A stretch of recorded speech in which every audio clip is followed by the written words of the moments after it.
Well, hello there, and this is Auntie, and I am here to talk about the new Netflix series called Sean Combs, The Reckoning.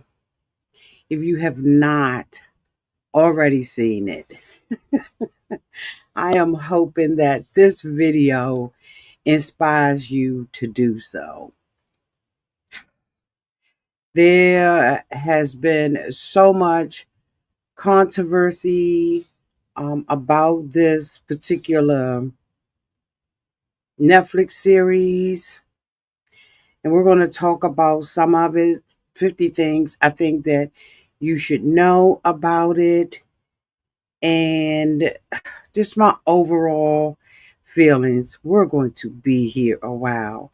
So go and get your drinks. I don't know why my glasses are sideways. Your popcorn or your snackety snack, maybe a little clean. But let's talk about Sean Combs, The Reckoning. Shall we? Oh, yes, we shall.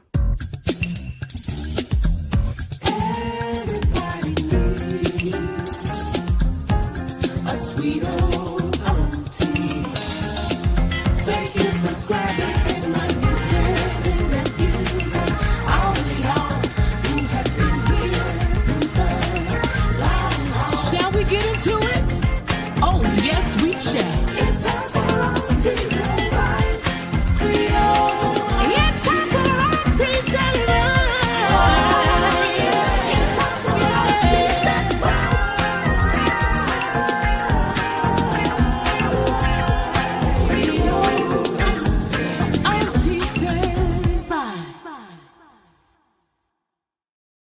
Okay, y'all, so let's get started.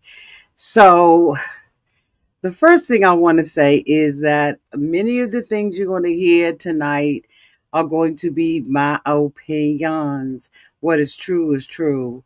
What is not is my opinion. Okay, so I just wanted to make sure I put that disclaimer out there before I start talking about it. Um, what can I say? This was absolutely a eye opener for me. Looking at this, you believe that you grew up with Diddy, and then you realize you didn't know him at all. I think looking at this series, I understand a little bit about mankind and their hunger and thirst for celebrity, for fame, and for what people are willing to do for money, what they are willing to overlook, what they are willing to be complicit in for that mighty dollar.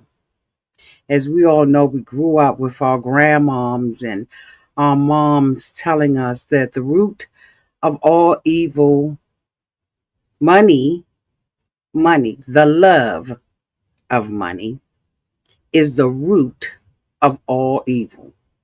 And so while we turn a lens onto P. Diddy, we also have to turn a lens on other folk. No man is an island unto himself. No man builds a corrupt organization like what is being alleged without a community and people who are willing to push all of this. There were so many things in here that I found in this documentary that I found absolutely heartbreaking. And I think that the most heartbreaking thing for me was the death of Biggie. Although I was devastated by Tupac, I think that Biggie was the biggest eye opener, the biggest heartbreaker for me in this series. So um let's get into it. So the first thing that I want to disclose, or what I want to talk about, is number one, why 50 Cent did this documentary. And then we're going to talk about some other things as well. So 50 Cent, he was the executive producer of this documentary, Sean Combs, The Reckoning. He wanted to provide a real look at Sean Diddy Combs' downfall, aiming to offer real storytelling and a wake-up call about celebrity idolization, showcasing Combs' vulnerability before his arrest, and using G Unit's production power to bring important, often self-filmed footage to the public. It's part of his broader focus on truthful narratives, even involving a longtime rival, highlighting the public's role in celebrity culture. And this is according to ABC News and Netflix. The key reasons they outlined for why 50 did this was 50 Cent, of course, we all know his real name is Curtis Jackson, stated his commitment to telling authentic stories. Um, while Rivals, his involvement highlights a professional interest in controversial, high profile narratives. He wanted to humanize these celebrities by showing that even major figures like Diddy are human, especially during intense battles. Um, the documentary, as we all know, heavily relies on intimate footage that Diddy filmed himself, which they are saying was legally obtained by the production team. Now, this documentary, y'all, covers the 6 days before Diddy's indictment. It captured the raw emotions and the preparations before it. It features footage of Diddy interacting with his legal team, his friends, revealing his mindset during a critical time. And it was produced with the knowledge and the cooperation of Diddy before his arrest. Um,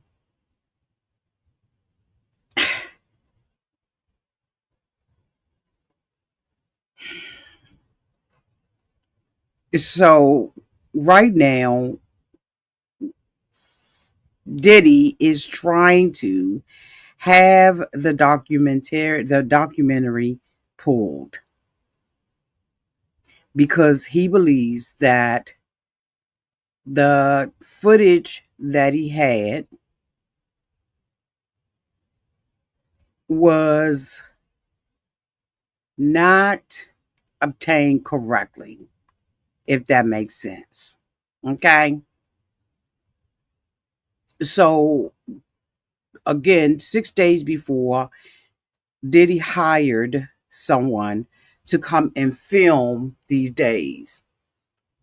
And that footage they believe was obtained illegally and that Netflix did not have the rights. Netflix has since come out and said, yes, we did. We obtained this legally and we ain't pulling back nothing. Um, and it is really,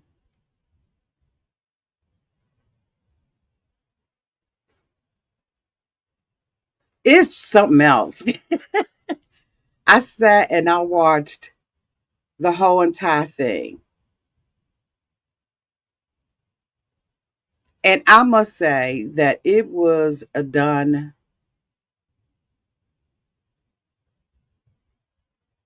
in excellence. I also want to say that I don't know, I don't think that 50 Cent is a Leo. I don't know if he's under a Leo moon or what. But he is one of those people that's going to play the long game with you, in my opinion. And I mean the long game. He sat back in the cut while getting all of this footage and information. In this documentary, they were very clear about where Diddy is, because they completely, they continued to talk about what the allegations were, what he was incarcerated for, how much time he's serving, X, Y, and Z. There were also some other disclaimers and things like that that they put out there to make sure that they covered themselves. And I was like, that was just so done methodically, thought out, and I'm going to cover my back. Matter of fact, I'm going to cover my ears. They look like they were ready for battle. Now, people have said that 50 Cent and Puffy or Diddy were rivals against one another. In recent interviews, 50 Cent was asked about it. He said, I ain't got no beef with that man. I was like, how methodical, how clever. He said, I ain't got no beef with him because I had his two sons. I ain't nothing to get. I ain't mad at him. To take away the intent, or to take away from, in my opinion, to say this wasn't done with malicious intent.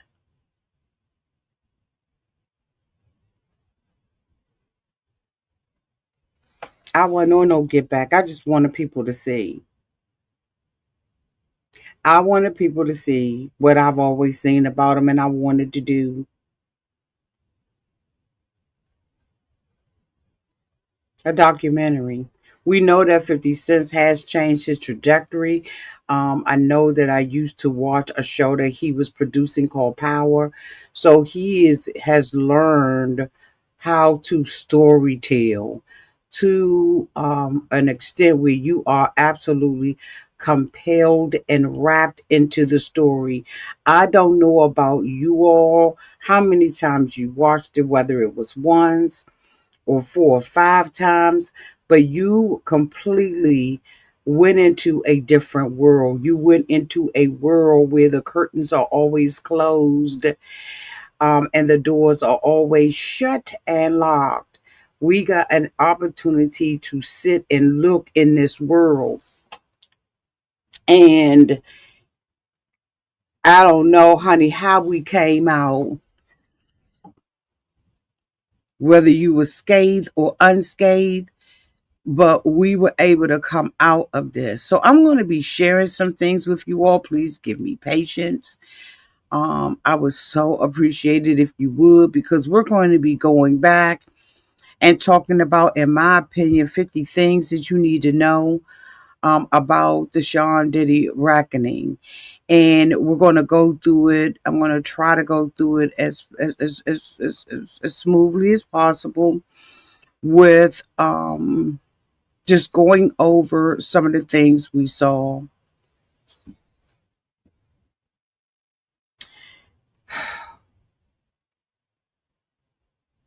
The first thing is framing the series. So they decided to do this in a 4-part docu-series. It was directed by Alexandria Stapleton, charting Diddy's rise, the allegations against him that we all have heard on the curb for years, and the 2025 conviction for prostitution related charges.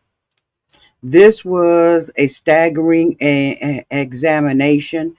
Netflix markets it as a staggering examination of the media mogul, music legend, and convicted offender, foregrounding both his cultural impact and the gravity of these accusations. The series, y'all, opened up with never before seen video of Diddy in a Park Hyatt suite days before his 2000 and 24 arrests, pacing and strategizing with both his lawyers and his sons. He said that God, and when we started seeing the thing, and Diddy having a, talking to his sons and stuff like that, he said that God told him to do nothing, yet he was doing a lot. He says, so I got to do what God told me to do. And this basically was showing his anxiety and his bravado. He described this situation as a media war, ordering his team to cut together flattering old clips to combat new lawsuits and headlines. He basically was trying to tell them that this is something that you're going to have to fight in the battlefields of social media.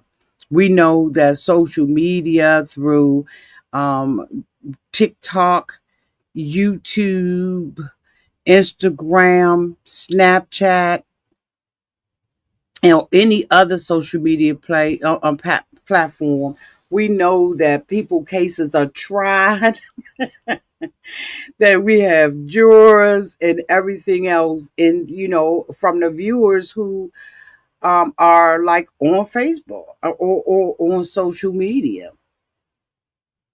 People they hold court. There is a whole a thing, and it's really real of cancel culture. You're tried in the streets of social media. And this was one of the things that we saw Diddy doing when he was in the hotel room having a conversation with his lawyers, basically telling them, you need to do this out on social media, whether it be someone in this country or not who has a grasp on how to handle scandals in social media. He told them that there are, like, I think he said like 7 billion or 70 billion people. I don't know. I don't remember the specifics. And he said that most of them are on Instagram. Now, as we all know, there was an altercation with him and Casey or Cassie, where she had filed a lawsuit against Diddy, and was talking about an altercation that had happened to her downtown to a hotel. Well, Diddy, of course, came out initially and emphatically said, okay, it won't me. I did not do that. I would not do that. It was not until, and a lot of people were going back and forth, right? Because we have a tendency as humans to choose our people, to choose our tribe, to choose who we believe in, right? And so, of course, once the footage was released, a lot of people got shut down because it was indeed an altercation in the hotel room where this woman was going to the elevator to leave. She was sneaking. She was taking too long for me because, honey, I'd have hit her. Here's the thing. I don't know why she felt so comfortable. If you trying to get away, honey, you hitting the stairs. You're not pushing no elevator button. Now, I may go down 5 or 6 flights and then get off, but I ain't hit no button. But anyway, I digress. We ain't talking about that. Okay, she's not at trial here. However, it was not until a video was released that we had him come out and indicate, right? I'm sorry, that was me, my bad. But by then it was too late. He had already paid out on the lawsuit and all of that kind of stuff, right? And then, of course, unbeknownst to us, but known to him, he had started having a photographer to film him 6 days prior to his arrest. And I really truly believe, and it is my opinion, that he was doing this because I think that he thought he was going to get off. I think that a lot of times people with money believe that money can buy everything. And money cannot buy everything. It cannot, it does not, and it will not buy everything. There are some people who are not up for sale. And I think that he realized that very quickly when they was clinging him. But from my opinion, the only reason why I would think that a person would sit there and film themselves in such a way is that they thought that they were going to have a comeback story, a story on how I got over. Okay, you remember that old song that y'all grandparents used to sing in the church, How I Got Over? Okay. And he thought that, that's what it was going to be. Unbeknownst to him, allegedly, because he doesn't pay bills, as we noticed throughout this whole thing. He doesn't want to pay people for the work and the effort that they put in it, the sacrifices they make in their lives. Allegedly, the word on the curb is because he didn't pay the dude for the work that the dude did. Okay. And I'm just saying, dude, just, okay, it could have been a woman. I don't know. But allegedly, word on the curb is because he did not pay the individual. They sold his stuff and got paid. They sold the footage. Now, I don't know, if there was an NDA that was signed or what was going on. Evidently, there must not have been. Or either somebody slipped in a clause, or maybe the people that was around him was just off their jobs and weren't doing what they were supposed to have been doing. But it appears that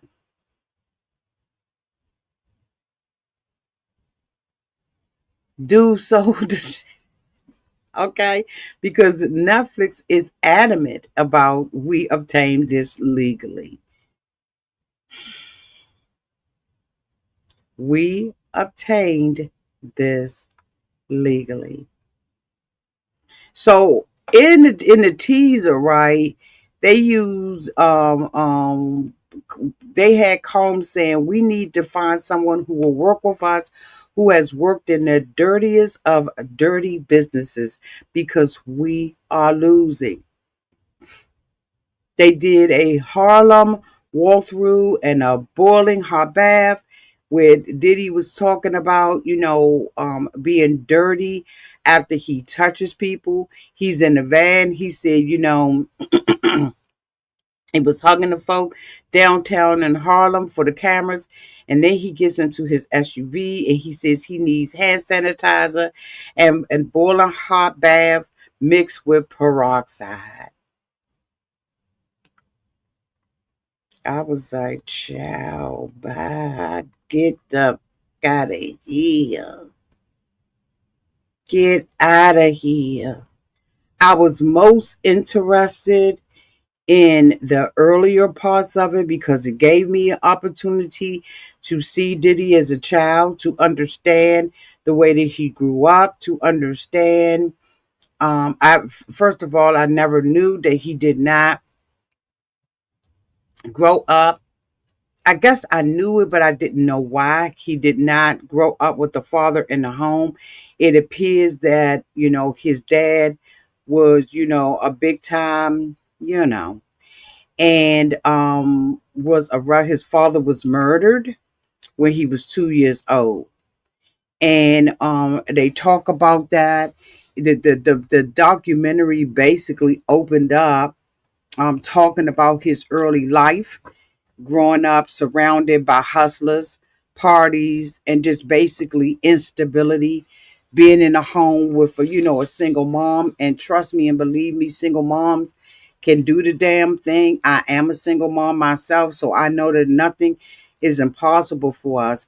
And I don't believe that every a boy child or girl child who grows up with a single parent has a disadvantage in life. And I want to make sure that I say that because I don't believe that. I just believe that it depends on the core values of those who are around you.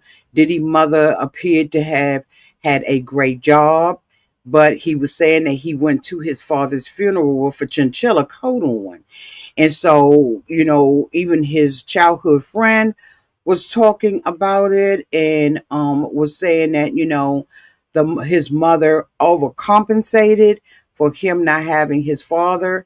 And I think that a lot of single parents, whether it be a male or a female, we do tend, and I'm saying we, putting myself in it, we do tend to overcompensate by sometimes not disciplining the way that we should, or not handling a situation, or giving an excuse for things. You could be, have two parents in a home and still do that. But I do know that oftentimes there are, some people who do absolutely overcompensate for their kids. And, because we be like, oh, they ain't had their daddy in the house, or they ain't had their mama in the house. And, I don't want them to be sad. I want them to have all of the advantages in life. And I just want to make sure that I get that out of there. But his childhood friend had mentioned that, they had moved into Diddy's mother's house, and that they had grown up as brothers, basically. He mentioned and talked about how he had taught Diddy how to ride a bike, and that was one of his happiest memories, is that when he was able to let the bike go, and Diddy rode the bike by himself. But he did mention that he grew up totally different. He said that both of us was buck wild and doing what we were doing in the streets.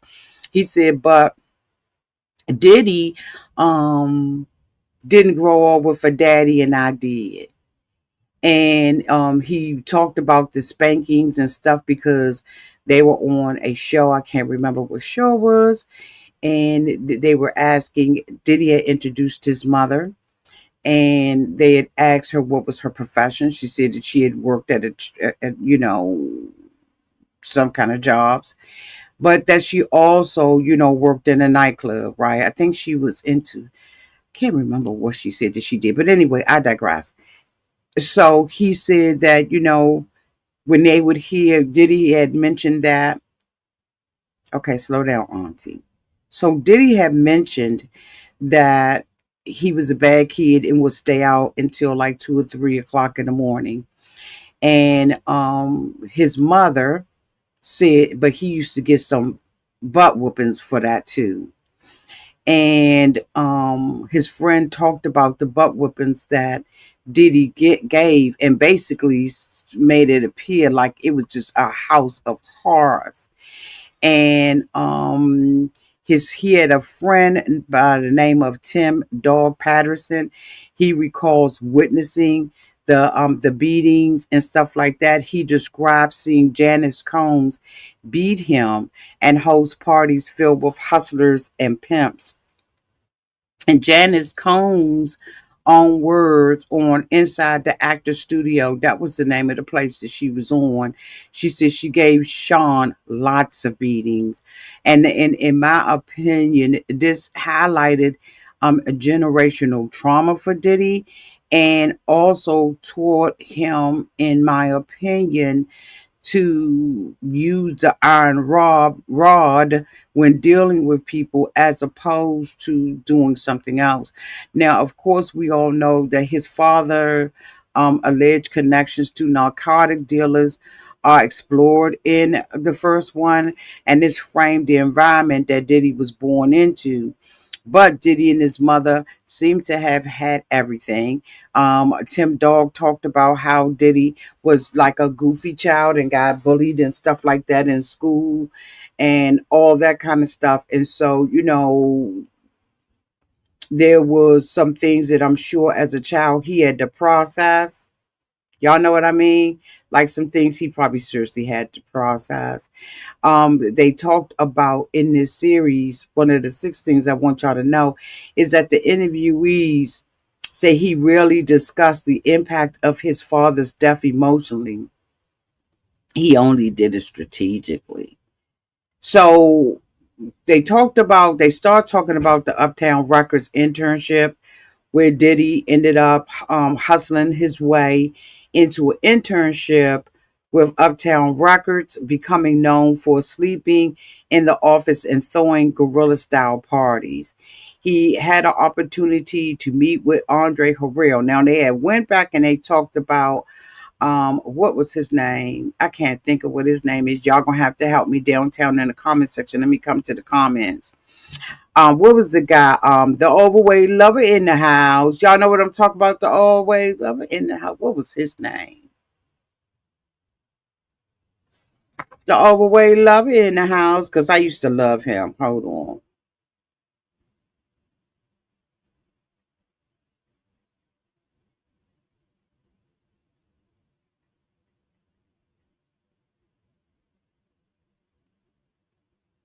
Heavy D.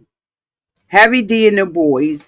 And he was a big thing back in the day.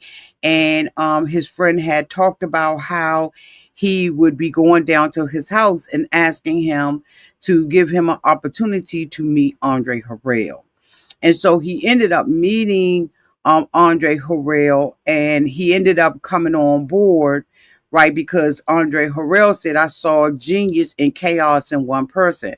Andre had talked about, he had told Diddy to go down a couple of blocks to go and get something for him. And he said he was back, and he was shocked at how quick Diddy had came back, and he was like, oh, okay, yeah, I'm gonna have to go ahead and work with him because he got hustle with him. He said that he had first brought his $1 million home, and that right after he brought that home, that Diddy had said to him, me and my mom got into an argument with one another, and I'm gonna have to stay with you. I can't go back home. And I just was like, okay, so he was a hustler, and I think that, he read people well. I think that when you read people, when you have a tendency to read people well, right, you can read people's motives. And sometimes when people are in a position to hurt or help you, they have a tendency to read your motives, right, on whether or not you'll do anything for money. You'll do some things for money, or you'll do nothing for money. And I think, in my opinion, having looked at this 4-part series, Diddy was very able to, he was very quickly able to understand and read people's motives, what they could and what they wouldn't do. And I think that the way that, that's a great, he can smell the desperation. Absolutely. And I really do believe that because of that knack, right, he was able to surround himself with people who were able to, or willing to compromise everything to, number one, be in his good graces, and number two, get paid. Because one of the things that I found out by looking at all of this, right, and I don't know where you all are with it, but I know where I was with it. Everybody stayed around with an IOU.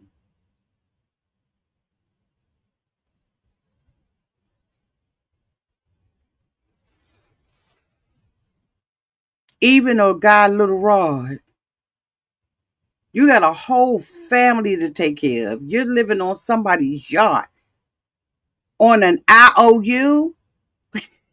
Okay, now I'm jumping ahead, but IOU, how many of us right now are going to work on an IOU?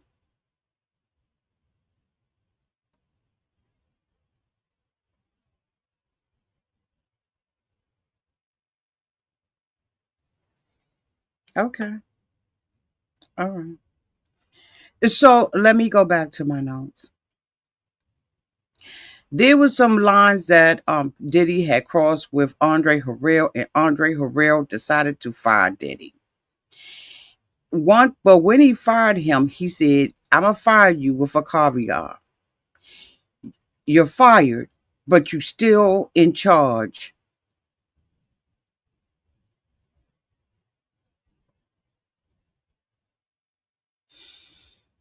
of Biggie."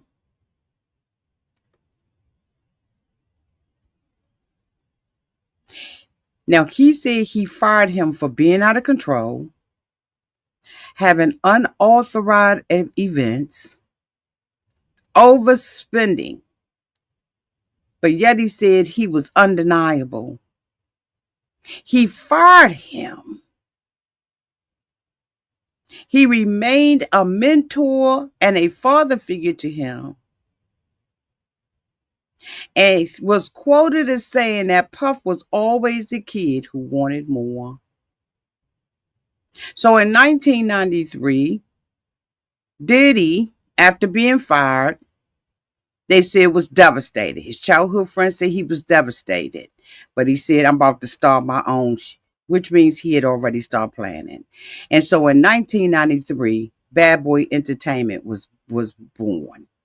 He signed Biggie, and this became the label's cornerstone and accelerated Diddy's rise. He had his childhood friend, Kirk Burrowes. He had given him 25% of his business and the other 75% to his mother. He did not want his name on anything, right, because of liabilities. He said that he owned, his friend Kirk said he owned 25% of Bad Boys in the beginning. And he alleges that later on in the series, that I think it was part 3, that Diddy came into the office with a bat and something else and threatened him to give up his 25%. He currently has a lawsuit in place. No, he had a lawsuit and he lost. Okay. Because they believed that they said it was too old. It had. And so he claims that when Diddy cut him off, despite the early part, he says Burroughs also claims Combs financially cut him out despite early partnership and operational goals. So in 1991, they started talking about the ascent, the branding events, and the controversy around him. And there was a city college tragedy. And this is where, they was having these, like this little thing in a gym, I believe it was. Um, no, I don't think that was it. Yes, that was it. And they had it in a gymnasium. Someone had gotten through. They had found a way to get through. Those kids got through. And they were 9 people, I believe it was, passed away. And Diddy found a way not to pay for that. And he won't never locked up for it either.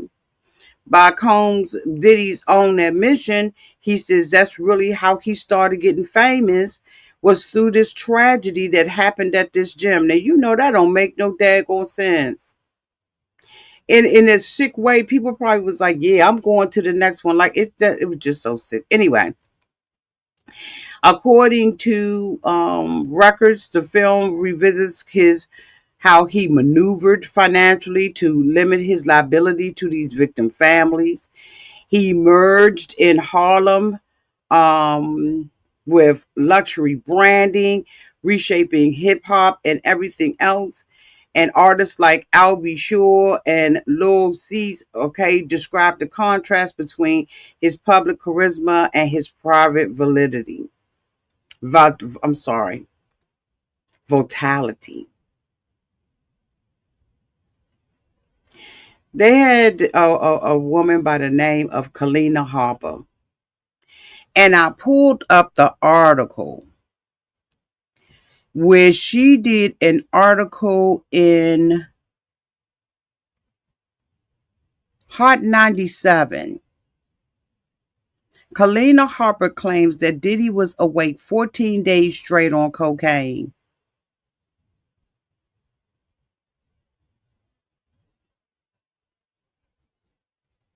Now, when we first were introduced to him in this series, they indicated he didn't like drugs. He didn't want it around him, like nothing. He wanted none of that stuff around him. Ain't want to have nothing to do with it at all.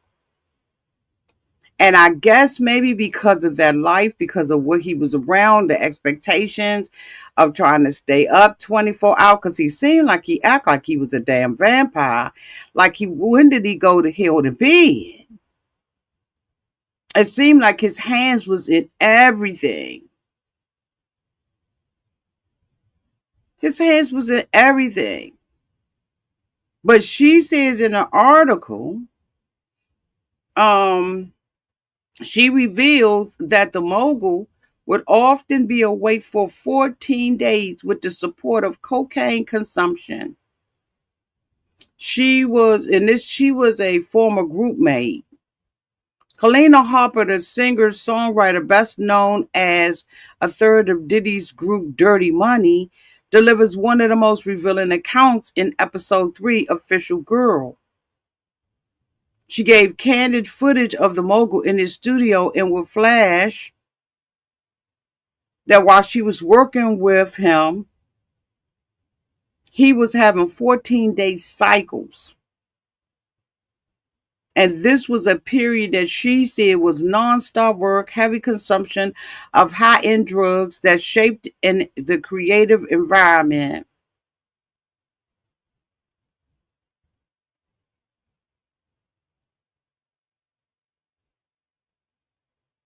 She said he was absolutely hyper-driven, maintaining by avoiding rest.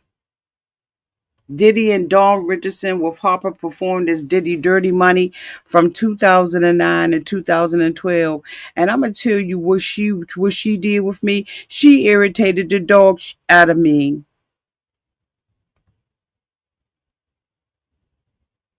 Because if I'm not mistaken, let me make sure I pull up her picture. Let me pull her picture up. Because I think this is the one that got all up in my fingernails. Like dirt, child. Like I was potting a plant. Is this the one? Let me see, y'all. Hold on. Let me bring up a picture of her because I need to see a picture of her. See if this is the one that just got up all up. Girl, when I tell you that this girl got up all up underneath my fingernails like some dirt, some toilet paper that didn't want to get off my shoe in a public restroom, I'm trying to tell you right now, honey, I wanted to rear back with her. I'm talking about rear all the way back. She got on my motherfucking nerves real bad. Real bad.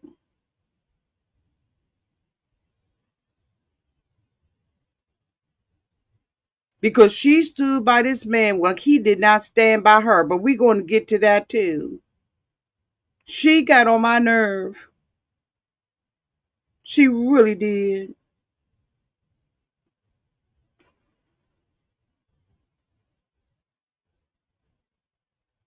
Um, they talked about, in the early days when they would go to the studio and where Kim Porter was there. They said that Kim Porter was the person that was working on the front desk. She was beautiful. She was dating Albie Shore. And of course, we all know that story about them. And that, he said that his friend said that Diddy was just obsessed with her. And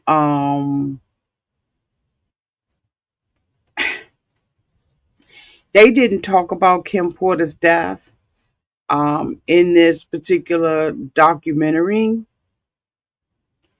And I'm glad that they didn't because it would have skewed, I think, the whole documentary had we gone down that road.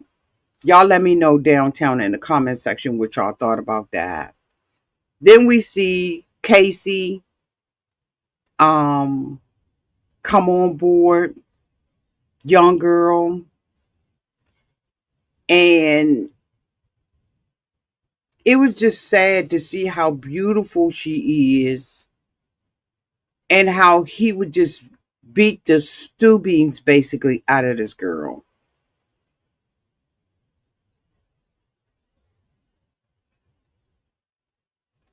And I mean, everybody knew it.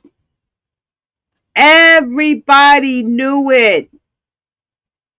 She would go on stage and be patched up, tied up, standing there looking. You could see the darkness in her eyes. Child, they had, okay, now this is viewer discretion is advised. They had this gentleman to go up there and talk.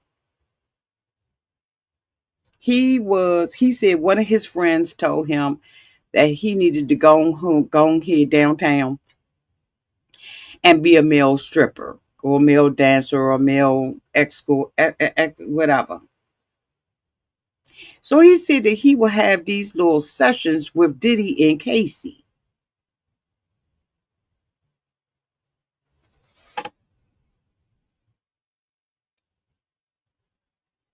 He was on the road. He was on the rotation. Now, if you're a member of Auntie's Advice, y'all know I covered it a couple of days, I think it was. And life got busy. But I always wondered why she did not, y'all gonna be mad at me, why she didn't get charges on her. Because she was the one that was setting this up. It was all a setup from Todd to come with me to with the bullshit. Okay? But I could not understand why there were no charges brought against her. I guess she must have had some type of immunity in order, in exchange for her testimony. But I could not understand why that girl did not get charges when she was the one, based on her text messages and everything, phone records, emails, pigeon letters being delivered by ravens. She was the one that was setting it up. The guy said that she set it up with him. And after Biggie died, he said that every year on the anniversary of Biggie's death, they would call him. I think he said March 8th, March 9th.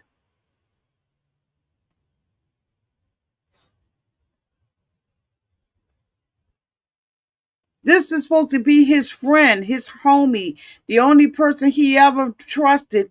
But wasn't that Kirk? Wasn't that the guy Kirk that grew up with him that taught him how to ride a bike? Or was that somebody else? Am I getting the names mixed up? I'm just talking about the childhood friend who ended up getting 25% and the guy Kirk that grew up with him. Why weren't they his best friends? But this dude said that he would go with them. He would meet them every day. They would fly him out and he would be with them for a couple of days. They would pay him his little coins and he would go home. He said that then when he would go, they would collect his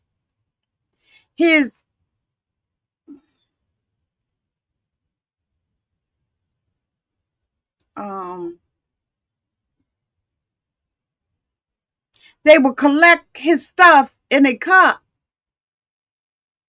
every year. He said, and then when he one day he asked, man, what are y'all doing with that? What are y'all doing with the stuff that's, y'all know what I'm saying? We grown. Okay. We grown, but YouTube is like, mm-mm.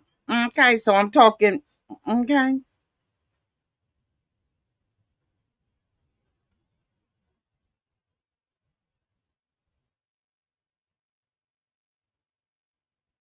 He said, I'd like for her to sit and drink it.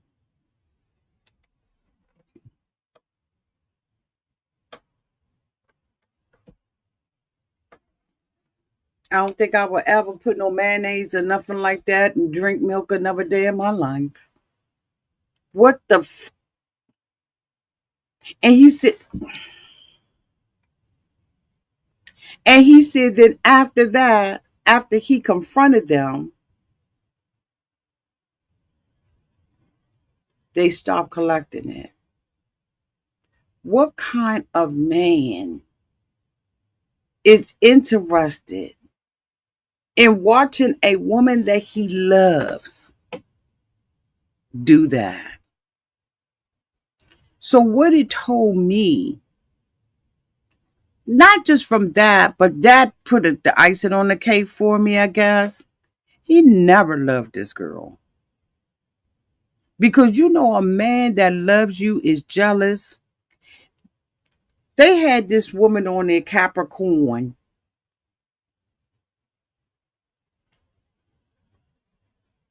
I'm sorry, y'all ain't believe nothing the woman was saying.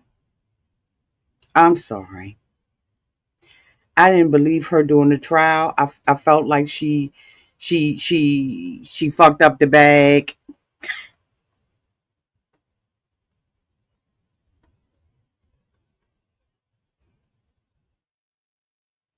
I'm sorry, y'all. I just didn't believe her. She just wasn't credible to me. And I know a lot of people have been talking about the jurors, and there's some things that I agree with people about, but I did not believe nothing that came out that woman's mouth. And I'm gonna tell you why I didn't. Number one, she was too emotional. It didn't match. Number two, she was in the middle of everything and she was proud to be. And number three, during the trial, I believe that she was the one that mentioned she still wanted to work for him. And he was paying her rent. And again, I'm going to go back. The love of money is the root of all evil, as long as she was in his good graces. Now, she had talked about being friends with the girl, and she was having a relationship with somebody else. I can't think of the guy's name. Well, I can't think of his name. But anyway, she said that, she said, well, they were on the trip, and she said, well, can he go out with us? So she said, well, you don't put me in the middle of some bull crap just by you asking if he can go with us. She allows him to go. She doesn't say anything to Diddy, but she lets her know straight up, if I get caught, you getting caught. Then she says that she's at her house. He come knocking on the door, basically banging it down, because guess what? At the end of the day, he paying all the rent. Thank you, baby. Thank you, Veronica. Kid Cudi. I thought it was him, but I ain't want to be wrong. Thank you, Veronica. She said they kidnapped her.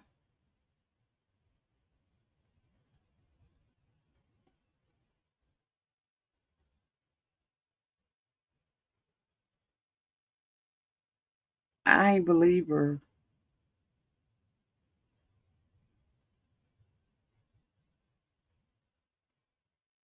I know a lot of people have had negative things to say about the jurors, but when you looking at that stuff and listening to them people, after a while, when it's just another sad love song, you just be like, what's true and what's not? Judge, send me the facts. If you've ever been on a very hard case, I'm talking about a very hard case, and you get in that back with 11 other people, and you sitting up there trying to deliberate, the only thing that matters to you is not what you really heard. And I'm just going to be straight up about it. It's what you can prove. It's what I can touch. It's what I can read. I can go back to testimony, but at the end of the day,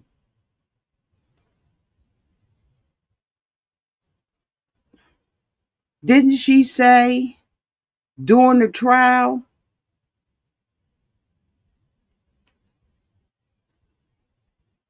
that she wanted to go back and work for him?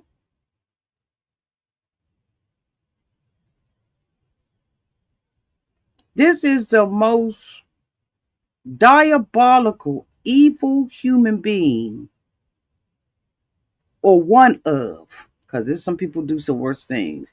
But he was one of the worst human beings who was praised on the outside as this mogul, this celebrity, unlimited wealth. He got all kinds of endorsements, but in the background, he a monster, but you allow and you are complicit in him being a monster. That's what I'm getting the fuck up out of here.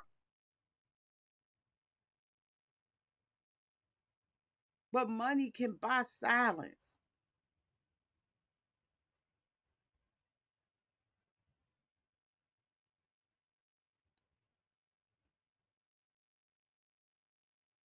Money can buy silence, y'all.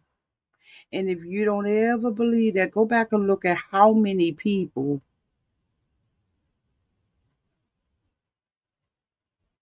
were silenced with money. Because I'm going to tell you right now, fear don't go but so far. And these are my opinions, but it don't. Because after a while, when you keep getting wet and somebody keep poking the bear, you coming out swinging. Fear do not have you in its grips, but for so long. There comes a point where you be like, no, not today. If I got to go out here and lose my mind or maybe lose my life, they not going with me like that no more.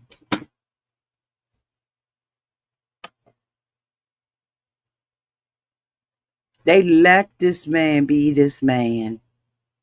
In the testimonies during the trial, they talked about an incident on an airplane where he was beating the stew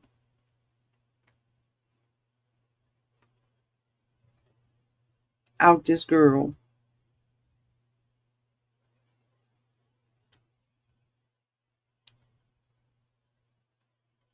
And people were around him who needed money and he could care less. One of the young ladies talked about an incident with her friend, her husband. I cannot remember his name, but he was one of the first. Let me see if I can find his name. Hold on, y'all.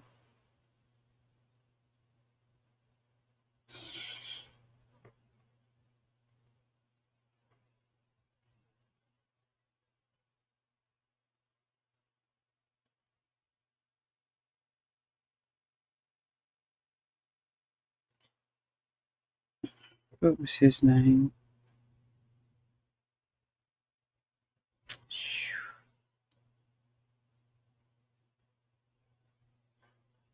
I can't think of what his name was. Let me come back to the Let me come back and see if y'all got it down here. There we go. Thank you, Miss Pre-Sales, Craig Mack. He won't pay these people. She said that he needed some money and he pulled out money on him and gave him $100. They talked about all of the bad contract deals. How when they would go in and they would have these contracts with him that he would start paying himself by charging them for studio time. Now this man is a billionaire. He's sitting out here with they told him that he had a contract with Ciroc, and I believe that they told him they would give him 100 million or whatever it was if he did so many sales. And I remember drinking Ciroc. I used to love the apple one. It was an apple one, I think, and a mango one.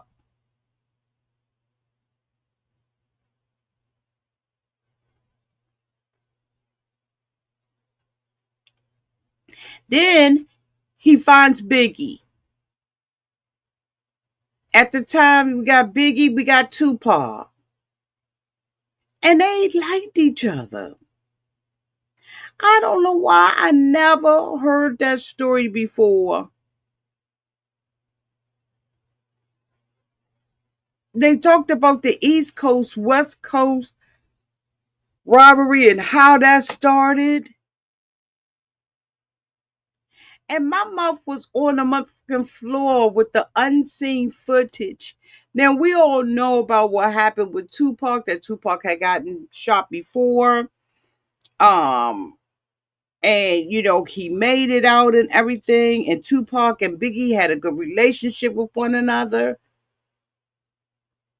But I don't think at the time that I understood that they really respected each other.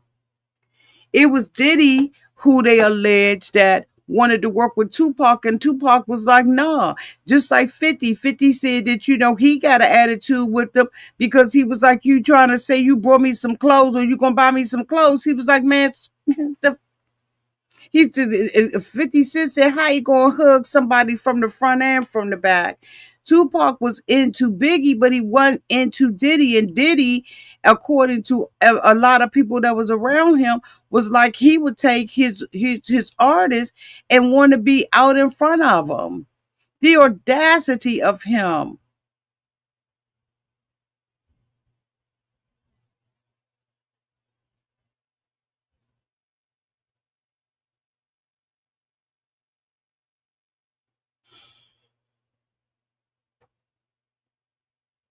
He would charge his own artist studio time. So they would never be making money.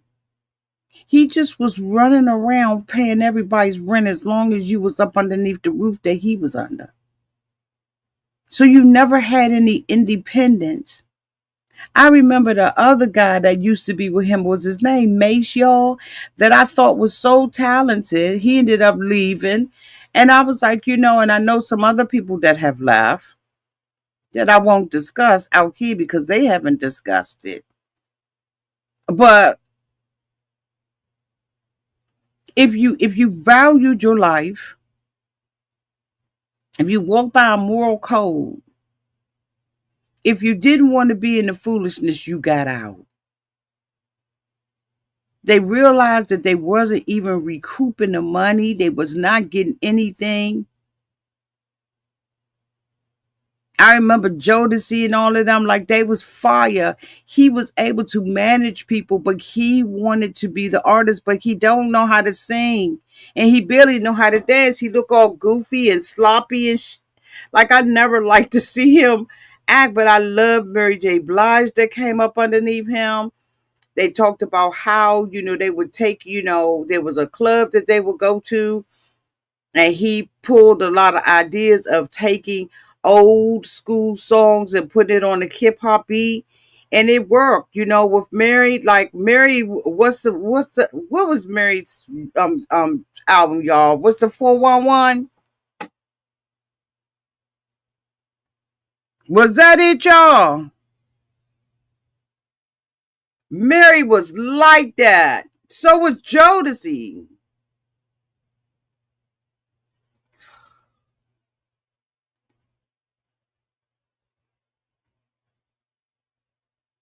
There was so much controversy around Tupac's death. And I know that there had always been rumors that Diddy had something to do with it. But what I did not know is that in the film it discussed Biggie. And I remember Biggie saying that he felt he was sleeping and he felt like he was going to die. And they allege in the film that Biggie was supposed to be going to a trip to the UK, that he did not want to go where Diddy was. But Diddy, being a boss, canceled his flight, had him with him, and he was killed. And the way that it was framed, or from what I deduced from the video, not only does it appear that Diddy had influence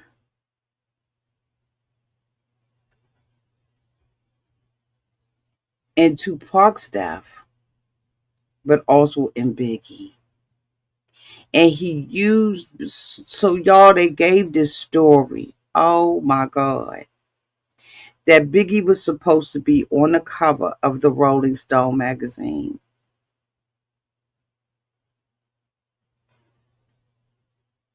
Y'all, I loved me some Biggie.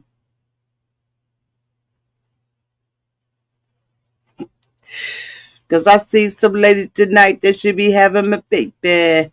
Babe. Oh my God. I loved me some Biggie. Even when he was with Faith Evans, I still I liked him. A life cut too short.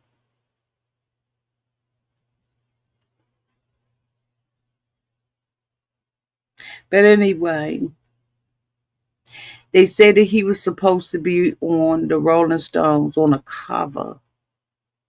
Do you know how hard it is to be on a cover of the Rolling Stones? And that after Biggie was killed, senseless murder, Diddy called and was like, cancel Biggie and put me on it. I got an album that's coming up that I'm about to release. This motherfucker, in my opinion, used Biggie's death to grow his business. Because every time you turned around, he was singing, I watch you. I've been missing you. Every time you turned around, he was doing some tribute to Biggie. He's told New York, we're going to have the biggest, y'all. I'm so pissed off. Like, this pissed me off. He told New York, we're going to have the biggest funeral for Biggie.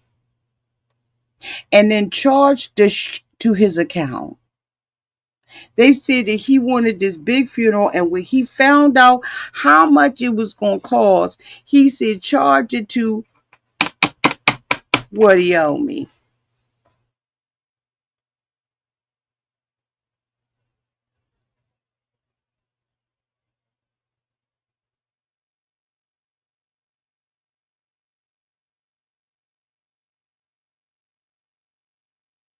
So everybody out there, and I'm going to tell you, I know for 4-5 years, that's all we heard him doing was a tribute to Biggie. Because we all love Biggie. And he gonna sit out there and talk about this. He was my best friend. He was the only one I ever trusted. He trusted you.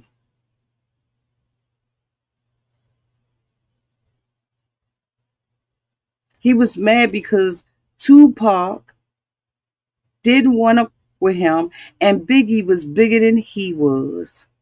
Can y'all imagine the music that we would have been getting out of Biggie if he was still alive? He was right at the beginning of his career.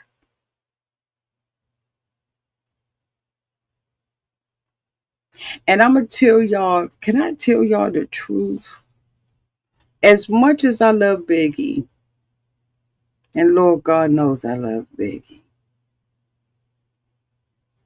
I got so sick of hearing that goddamn song.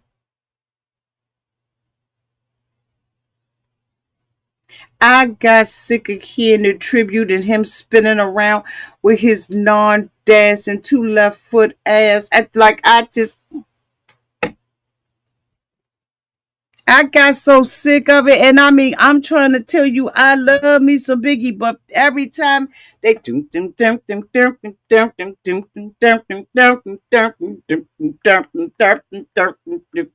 he I got so good sick of that song. I don't know where y'all was, but I got sick of this. I know some of y'all was feeling the same way that I was feeling. I was like, this too much. He capitalized according to this documentary, off the man death. That means you know you ain't got no talent. But then you running around here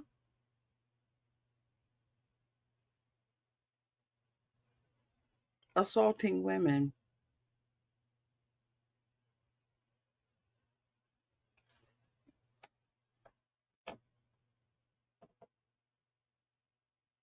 And I don't know what was wrong with his weenus, with his little Cabbage Patch doll.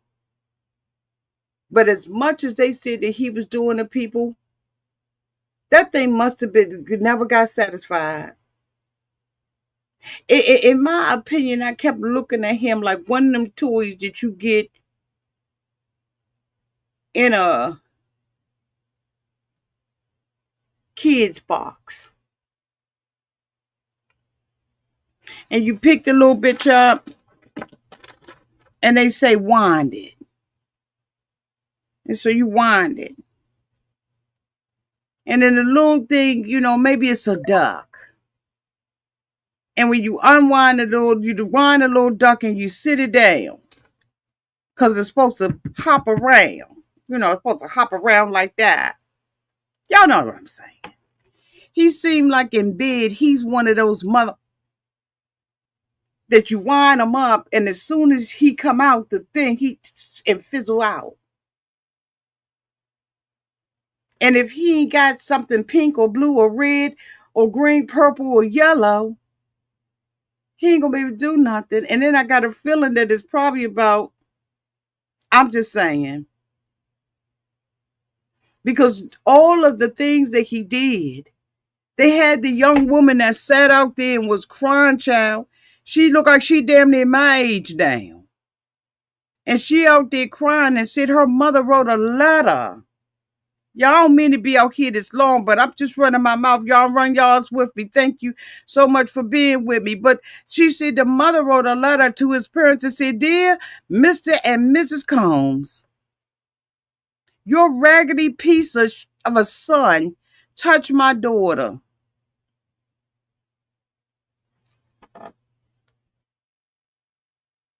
This woman look like she my age. She trusted him.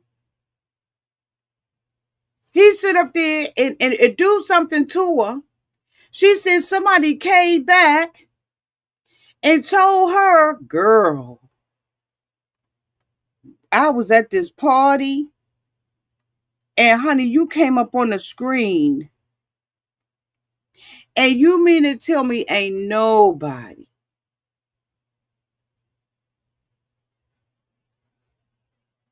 nobody tell her but one person?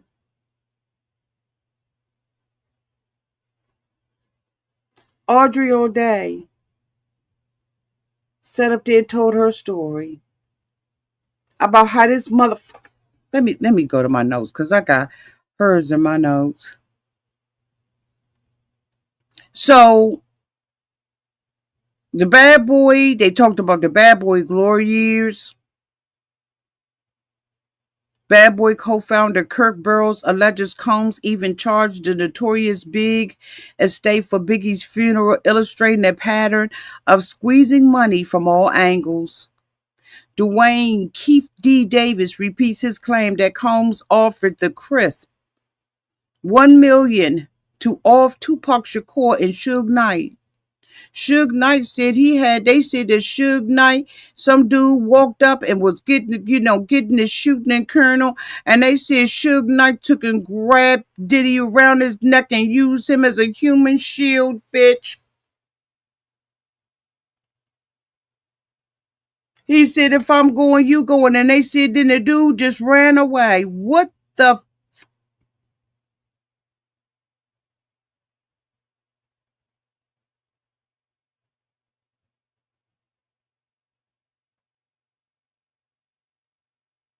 They said this man got 70 sexual assaults related lawsuits filed against him since 2023.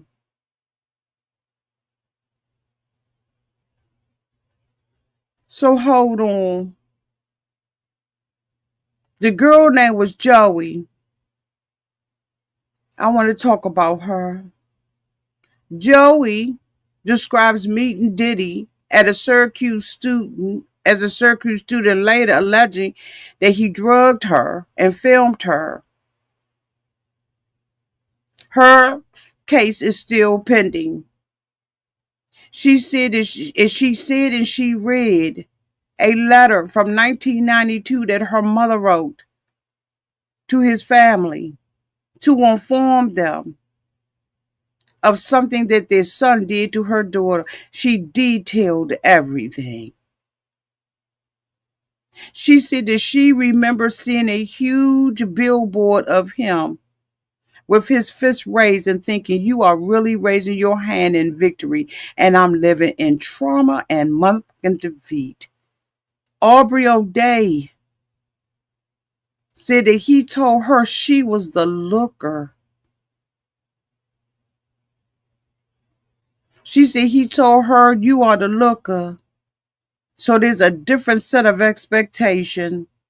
She read a 2008 email that he sent her that said, I don't want to just F you. I want to turn you out. Referencing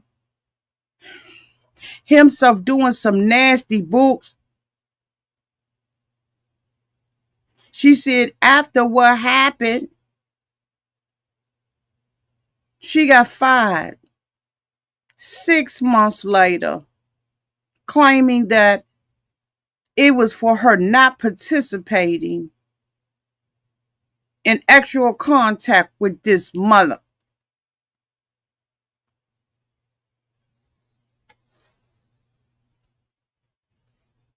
She later goes on and recounts a story of a letter that somebody sent her saying, I'm going to tell you, I swear for God that I saw an incident happening with her and another gentleman. And I know it was Aubrey. Aubrey said, what I'm supposed to do with this? I don't know if she lied. I don't remember it. I know I wasn't inebriated. She said, I don't even want to know if he did something to me at this point.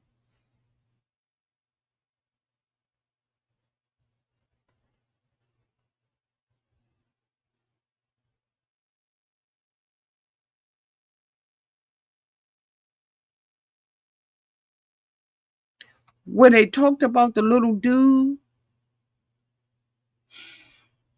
y'all, when I tell y'all that 50 Cent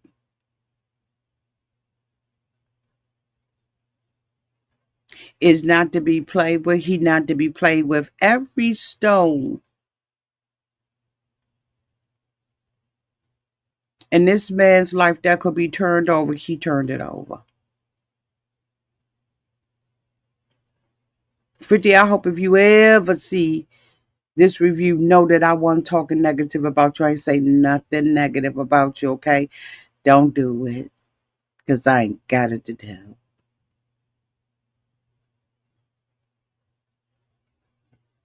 Kalina Harper, what a disappointment. She said that he's the mother in zone.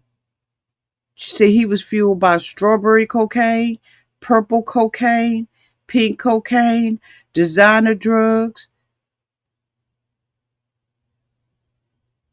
She frames herself as both a collaborator and a witness.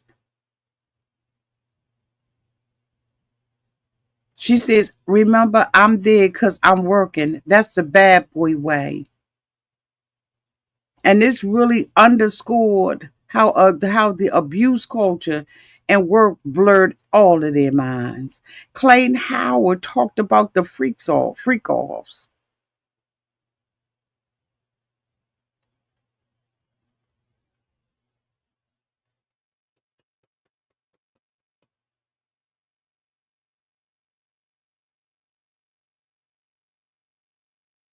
They talked about doing a trial and in this documentary how Cassie had to endure them urinating on her, doing a freak off.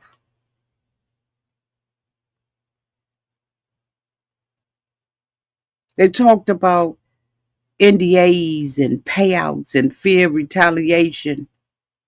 This is what kept women silent for years until the Adult Survivor Act window in New York opened up the floodgates for them to sue this motherfucker for what he did. If he did it, allegedly. Well, no.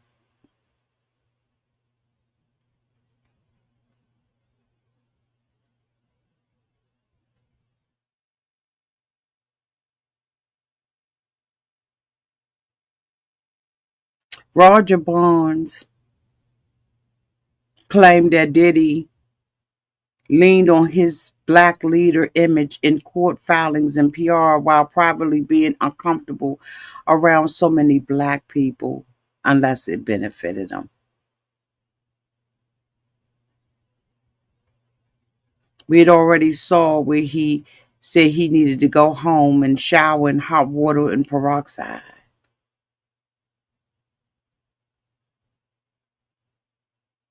Don Richardson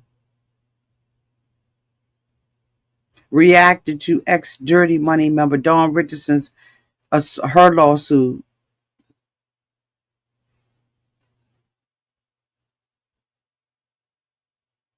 They had the two jurors on there. The one juror said some things that I have been thinking myself, y'all, about why Casey repeatedly went back. That was one of the things that disturbed me during the trial,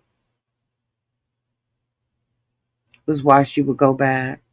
And I understand that everybody isn't as strong as I am. Y'all, I do understand that, because when my friend, my ex-boyfriend, thought that I was going to be a DV victim, he realized very quickly it ain't happening, Captain.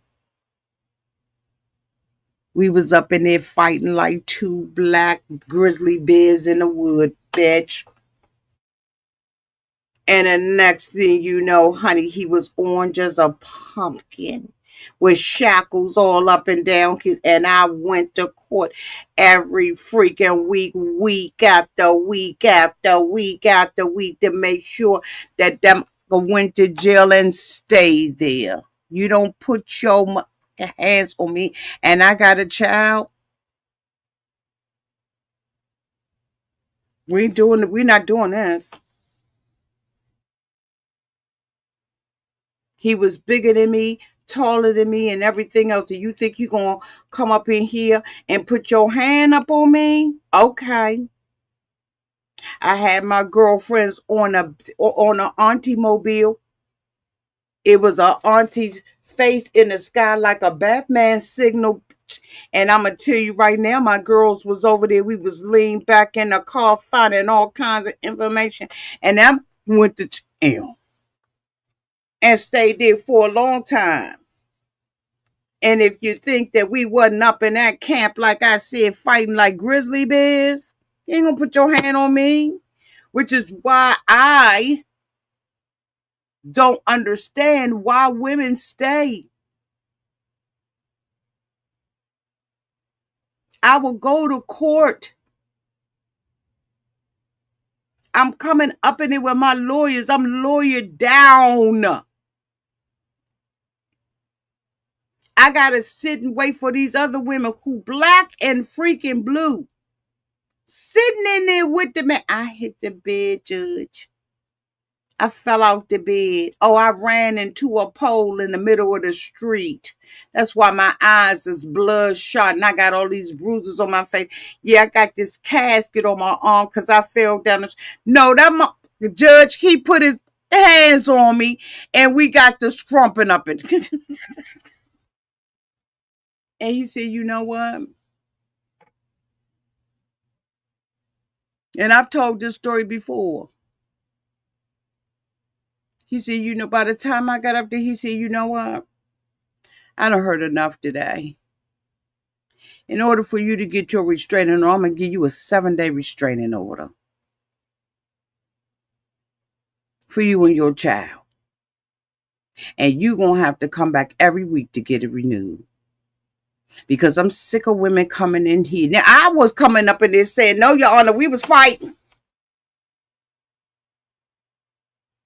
I was up in there saying, no, Your Honor, he put his hands on me and I flicked out.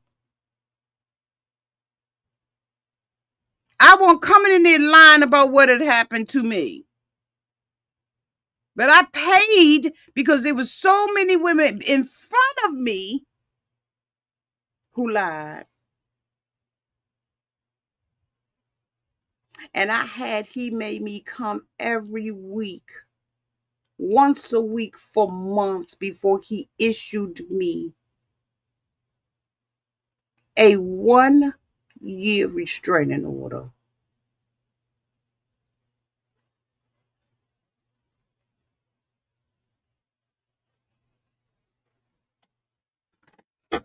So when I see a woman that continues to go back, it reminds me of when I had to get one, how hard I had to fight for it because there was so many women like Cassie and these other women that allowed it.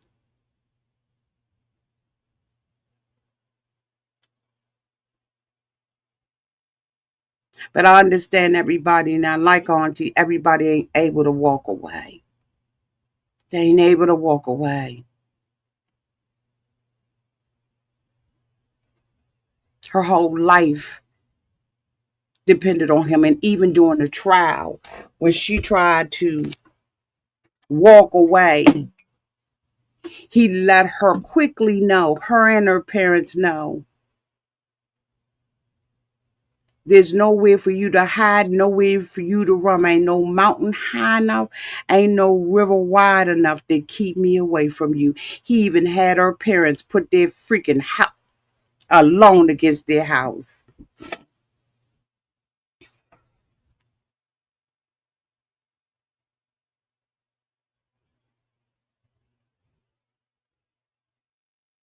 This man did so much dirt to people that ain't no way in the world you gonna tell me that he's resting in peace. He's not. Anytime he would sit there and send something to this girl who says who never showed that she was involved with him and says, I don't want to just F you. I got women, the women in my life, I control them. I tell them what to do. So I'm going to go head on and get up off this phone, do what I got to do. And next thing you know, you fired. Good for her. Probably the best firing she's ever had in her life because she didn't have to compromise who she was. And then they saying something still happened to her. She says she don't even want to know.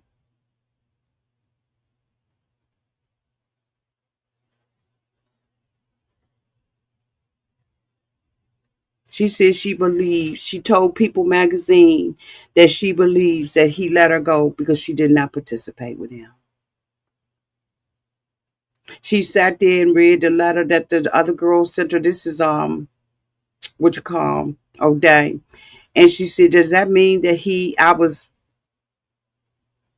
she don't even want to know. Her suggestion to other young artists, she says, if something's feel wrong, trust that instinct and remove yourself from the situation. Your well-being is worth more than any opportunity. Kalina Harper,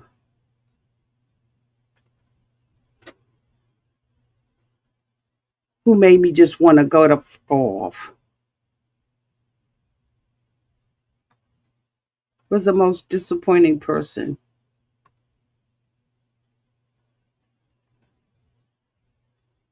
She said she loved him being in the zone. She loved this man. She said she was having some daggone issues with her baby daddy, trying to get custody of her baby daddy, her babies. She was short on money. She calls him and asks him for $5,000. I'm hoping I'm talking about the right one, y'all. Y'all let me know down in the chat. She called this billionaire for $5,000 to help her with a lawyer so she could keep custody of her kids. And this billionaire sat his up in there and said, honey, I'm gonna have to take this out. I'm gonna have to take this out, okay? Because I don't want that name in my comment section.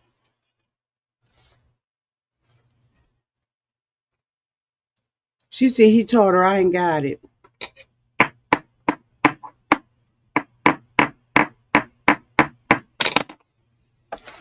Just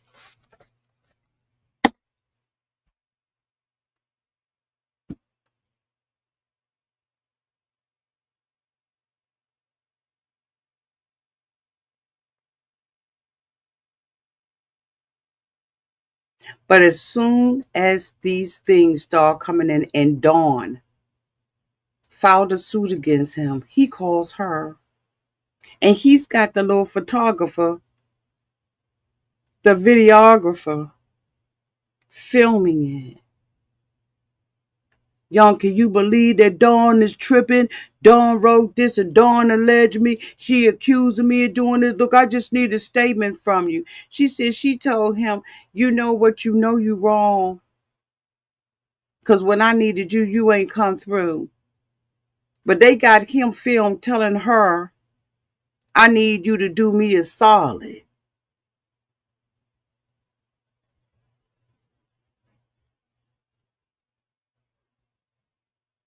She on there, oh my God, I can't believe she did that. Show it to me. Send it to me. Yeah, I'm gonna send it to you. But look, I need you to go ahead on and write you something. You know what I'm saying? That's gonna cost $50,000 back. Cash out.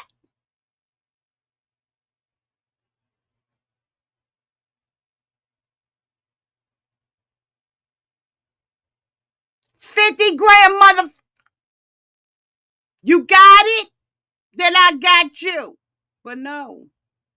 She the same one that Diddy said she would be, if he died, she'd be laying in a casket with him. So she gives him a letter against Dawn. Because she says she ain't seen nothing, she ain't heard nothing, she ain't smelled nothing, she ain't done nothing. But when you fighting over your baby,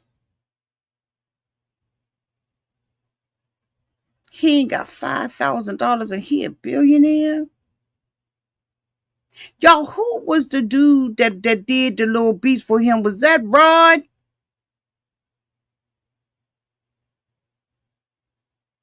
Was that Lil Rod? Let me see if I can find it.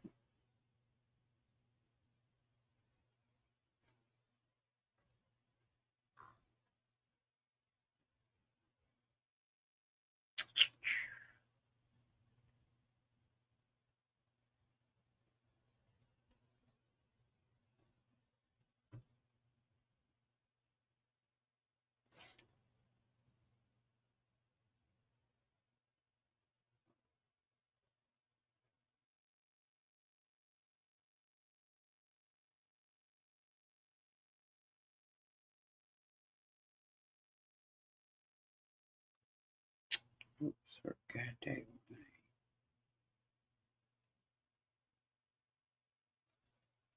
Lil Rod done left his whole family.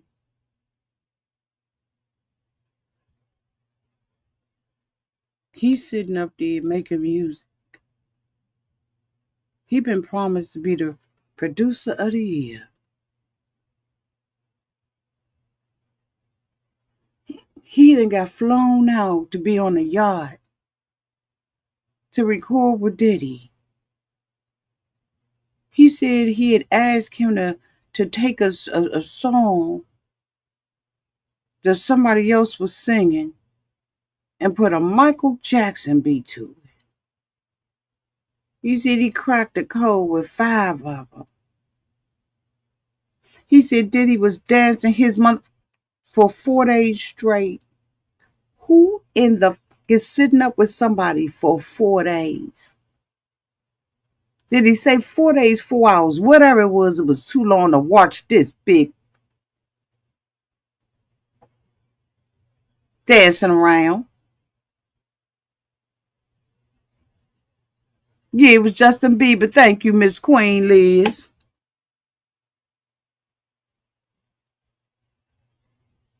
And he studied putting it off.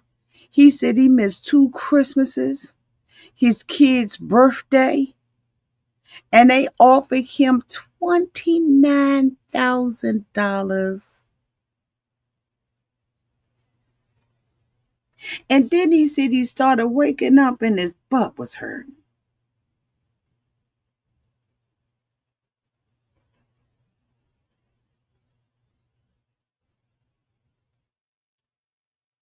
And you know what I thought about? What you won't do for money. You'll try everything, but you won't give up. In his world is only you. Got a thing for the dough. Uh-uh. I ain't got it to do. What people will not do for money, fame, prestige. He knew people. He knew their motives. He knew where they were, and he knew what they was willing to do. The one dude said that Diddy would sit up there and be like, how in the world is the bill this long? Why is he charging me for so many hours? Because when you were on a 14-day binge, you was having these people playing and slaying all night long. The sad part about it is that his kids were involved in this mess. He's sitting up there talking to lawyers. In the documentary, it talked about how much money he spent on his dream team.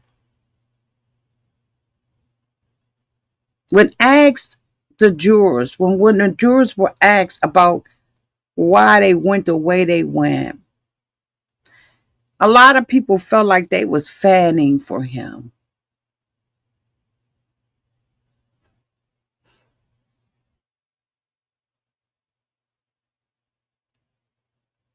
I disagree. I believe that just from, how can I say this shit?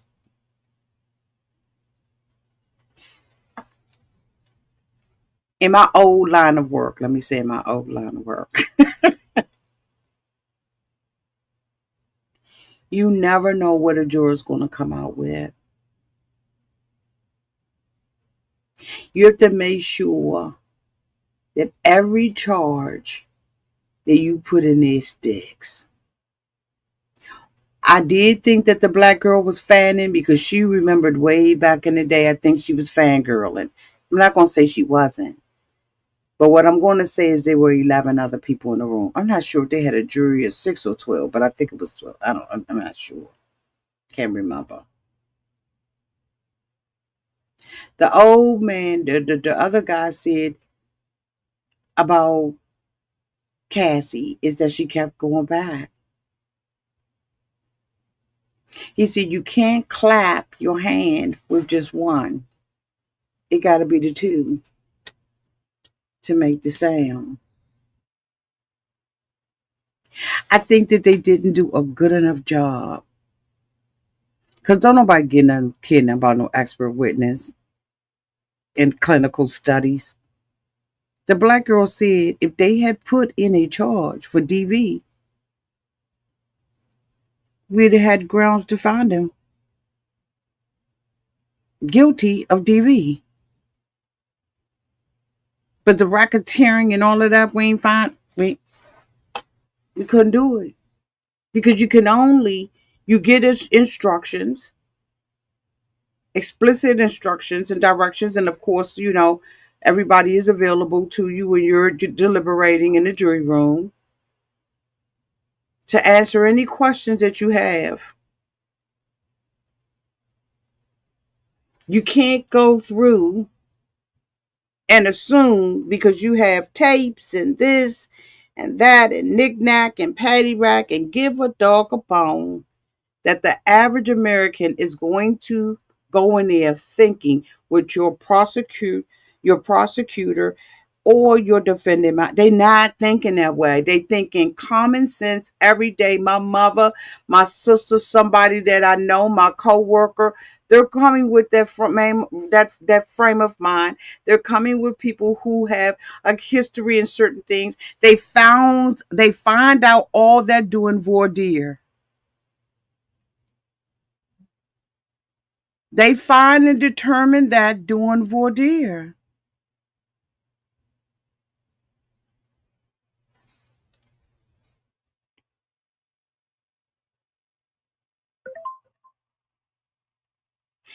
To everybody else, racketeering, that's salacious. Oh my God, racketeering. To a everyday person, what the is racketeering? You don't have enough time to be playing with the jury pool and thinking because you use big words and a celebrity that you're going to get a guilty verdict. No. They went in there saying, having the same mind frame that I had, maybe from a different way, but why you keep going back? You don't have the time to teach them of Stockholm. You have an expert up there, an expert witness talking about Stockholm, but do your grandma and them talk to you about it? What about you and your cousins? How many times have you heard about Stockholm? So you coming from, I don't know nothing about no Stockholm. All I know is she keep going back. So she must like it. We used to do mock trials over and over and over again. Just so that we can continue to get a mock jury of people who don't know about what this case is about.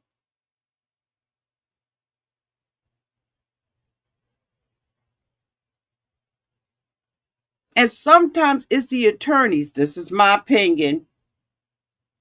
It's the attorneys who ain't got a whole bunch of wins under their belt. They just started. Who will work hardish for you.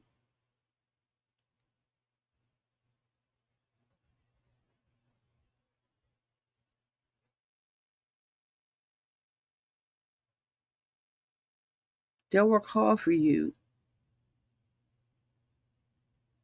There were some things they should have put in there that they didn't because they're going for the RICO. They done already in front of all of America raided the man's house and, embarrassed them and froze up this and froze that up and, knick-knack and the patty rack. And they gave his dog a bone. But you didn't uneducate the jury past his celebrity. Because right now he ain't a celebrity. He a regular Joe Blow. So people are reacting to how the jury acted, but nobody prepared them not to pay attention to his celebrity. Kim, you didn't go for the low charges. You didn't go for the DV.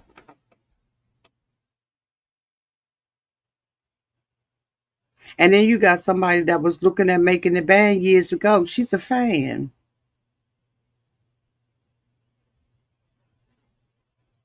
They wanted to talk about all this salacious stuff that didn't make a difference because you're looking at a woman who kept going back.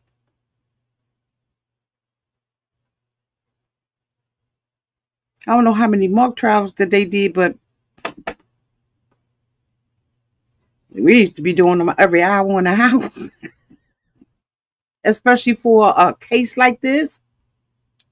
Ain't nobody even going to bed. I remember staying in hotels, not even going home for big cases. Ain't seen my house in a month. And let alone let it be in another state. And I got to go fly out to another state.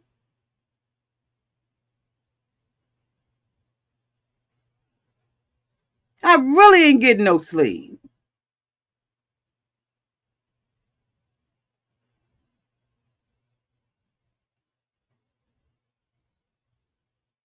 But now, this whole case has played out, and we have become the judge and the jury. We have become the 12th juror. We have become the alternates. We are the ones who are looking and trying this in a court of public opinion. Don't be. You did. How you know, Renee? Renee, we are the judge and the juror. We are the 13th juror. 50 Cent is the new lawyer. Him and Netflix. They have now laid this case out in front of us for us to make a decision on who's guilty and who's not. Where are you? Where are you right now? Let's take a poll. If y'all are still out here, we're going to take a poll. Just real quick. Just hang with me for a little while longer. Let me give y'all a poll.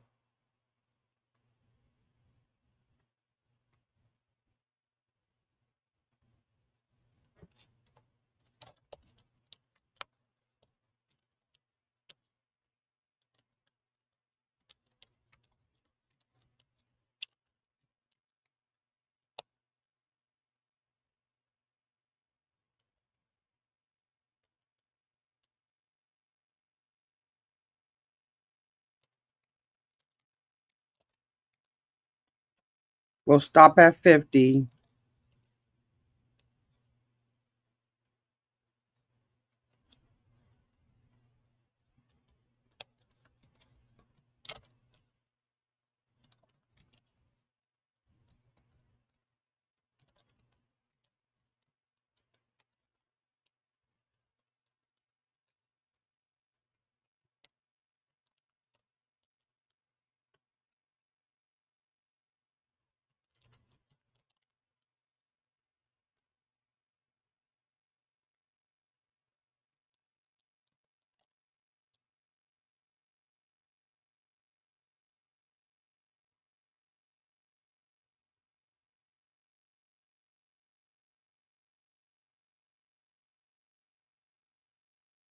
Okay, it's not letting me do it. Hold on.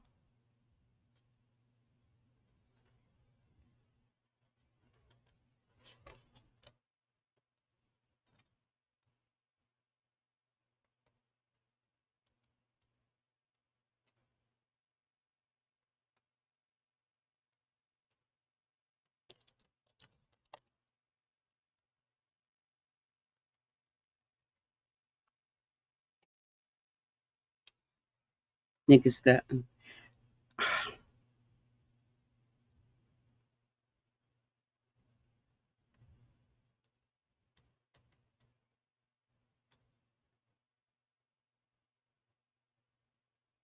Okay, so wait a minute, y'all. Hold on, y'all.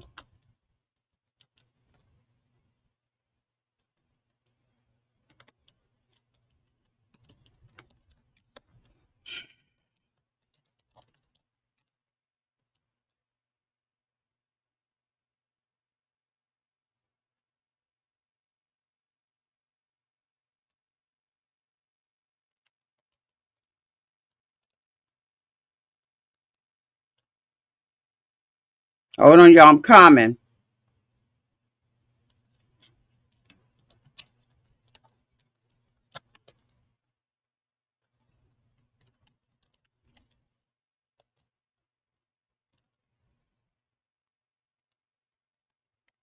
Okay, I had to do it like this. It said I had too many. Too many.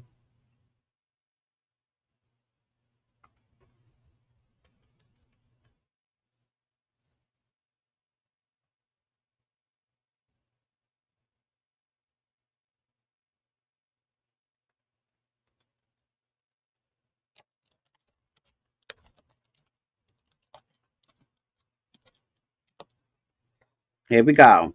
Here's the poll.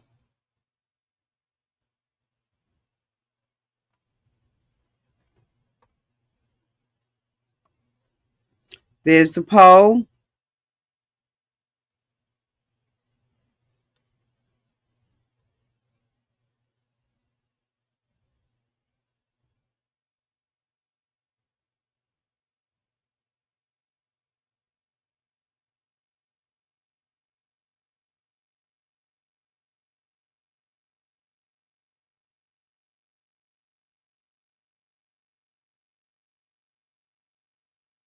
Let's see.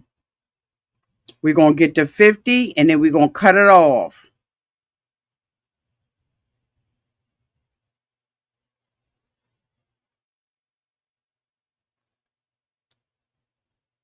The question that I put in the chat is Diddy allegedly have more to do with Tupac. I'm sorry, I wrote that wrong. With Tupac and Biggie, and they should open a case. 95% of y'all said yes, while 5% said no. It is my goal to get to 50 votes. We're at 50 votes. Not sure if y'all want me to drop the chat, drop a link so y'all can come up. Diddy, okay. So we had 66 votes. We're currently at 67 votes. Would you all like me to go to 100?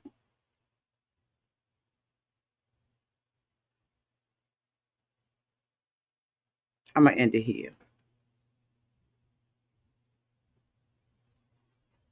I'll put the results in the chat.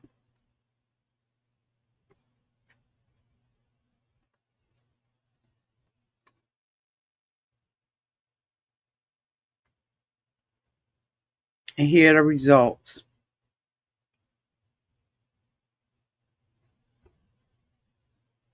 96% of you all said yes, while 4% of you all said no.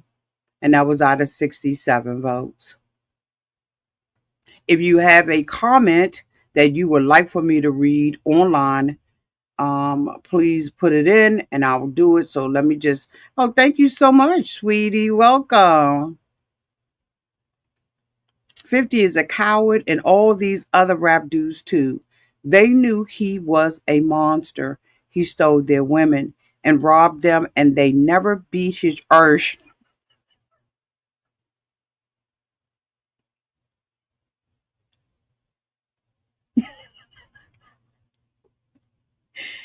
But they gangster. Okay.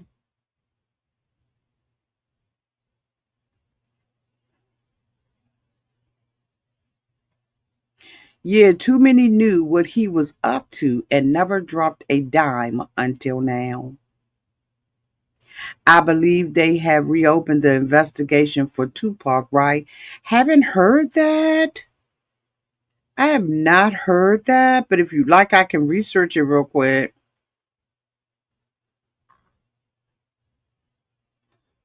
Tamara, I had noticed this earlier, and I totally agree with you on this. I totally agree with you on this.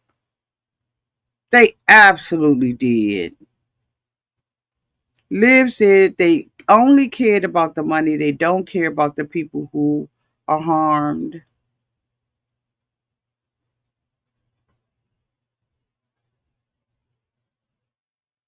No, it's not 300 people in here. It is currently 1,400 people in here.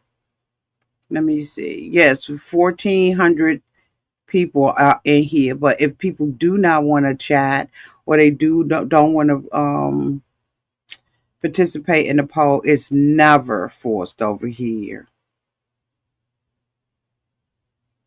Okay, you say Keefe D has an upcoming trial in Vegas in 2026.